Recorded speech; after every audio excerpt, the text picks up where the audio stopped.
As thousands of people rallied for racial justice at the Lincoln Memorial last Friday across the Potomac River in Northern Virginia, students at George Mason University, now back on campus during the pandemic, were raising their voices of solidarity. And the school's first ever black president is taking a stand against racism while navigating the complicated history of the school's namesake. ABC's Devin Dwyer has the story tonight. The students are back on campus and calling for racial justice. I just want to see more actions just taken on campus toward Black Lives Matter. George Mason University in Virginia, like many across America, transformed by a summer of protests and COVID-19.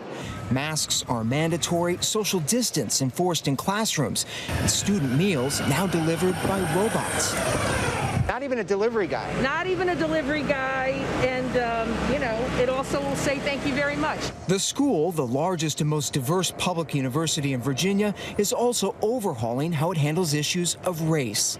We want to be a national leader in the discussion of how campuses should be structured, how they should operate, and how they should perform relative to race. Dr. Gregory Washington this summer became George Mason's first African-American president and one of just 8% of university presidents nationwide who are black. His history-making appointment coming just as the pandemic, recession, and protests against racism collided at once. To be honest with you, don't know if I would have took the job knowing what I know now. I mean, this is a tough environment. One major challenge, addressing questions about the school's namesake, George Mason, a founding father who helped inspire the Bill of Rights, but who also owned 100 slaves, most of them children. Mason was one of the biggest slave owners in Virginia. Did you ever consider dropping George Mason? So this is an interesting debate. This is a part of the American story, and we can't separate George Mason from this institution no easier than we can separate many of the founding fathers from the country, because a significant percentage, a large percentage of them own slaves. Washington says the school will keep its name, arguing the founding fathers should be treated differently than Confederate leaders, whose statues have been defaced and torn down as symbols of hate.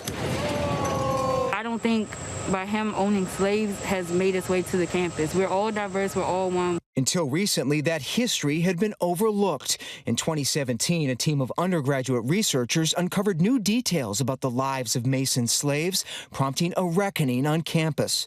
But instead of removing a monument to Mason, the school decided to construct a memorial to the enslaved people he owned. I really love the monument that is being built because it provides a whole picture of the story. We just had the statue and didn't really know the history behind everything. But now with that being built, you can look at the history and look through all of that and see the statue. And now the university's new president going even further, creating an anti-racism task force to investigate lingering racial bias at the school and root it out, actively monitoring police activity, reviewing salary and promotion policies, adding counselors for racial healing, and requiring every course syllabus to include a statement against racism. In a time of national unrest related to racial inequities, my message would be one of, look, great things are still possible. A call for optimism as the nation grapples with yet another police shooting of an unarmed black man, Jacob Blake, in Wisconsin, an incident unsettling students hundreds of miles away.